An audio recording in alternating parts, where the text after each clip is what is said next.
The broken bits and pieces of our experimental kiln match the archaeology Phil's uncovering in Trench 3. And this is just like you were whacking on. Yeah, we'll find kiln exactly yesterday. the same thing as that when we open the kiln. Right. The doming material, the straw, grass and straw will have burnt away and left the impressions just the same as that.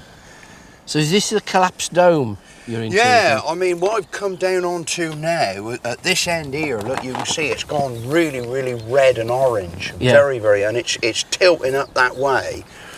I did wonder, and I still wonder, whether or not this sort of setting of art, of stones, is part of a central sort of pier to support the floor, to allow the fire to go round. It could just still be collapsed, but it's getting really red there. There's a lot of burning going on there.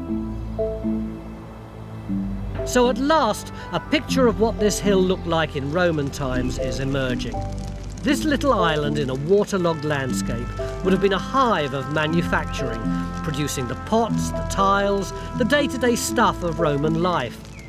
It was the ideal location to be Roman Stilton's industrial estate. When you get into the Roman period, the major change occurs, and that's obviously Ermine Street whacking its way straight. It's almost like a coastal road up here rather than being inland. Well, you see, what you've got is a road actually coming right out from where Stilton is now, from Ermine Street, along this ridge, which is like a finger pointing out into the mere. So all you then actually need is a little causeway across there and you're onto the island. They've got peat for fueling the kilns, they've got fish, you've got rushes which you need. It's actually a really nice economic unit, and because you're out here on the edge of the marshes, pottery kilns are ideal. It's not going to set fire to your buildings basically and things like that. But Ermine Street wouldn't have been the only route to export Stilton's goods. We're now finding evidence in the massive trench we've dug on the corner of these two ditches that suggests the Romans were also using boats. Kerry? Tony? All finished now? We are. And, we've got a massive different things in there. We've got a series of iron nails, we've got building stone, possibly a kiln or a trampled pot, a pit or a post hole. It just goes on. It's like a pick and mix stall, isn't it? It is. It screams out settlement, but then you've got the nails, and that screams out big timbers. And why would you have big timbers? Yeah, wharfage, landing stages, bridges, something like that. You think there would have been that much water here in those days?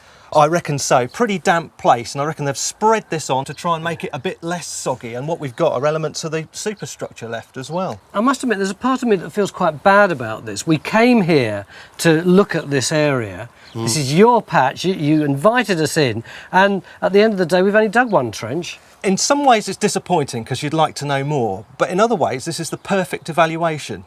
We've confirmed what this part of the site is about, and we've done it in such a way that we can preserve the rest of it, which is great.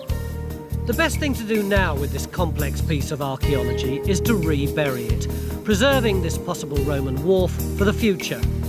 In just 3 days, we've uncovered another outpost of the Roman pottery industry and established the location of a port from which its goods were transported. We've now finished the original job we set out to do. Hello, my name's John Gator. Time Team is fan-funded by Patreon.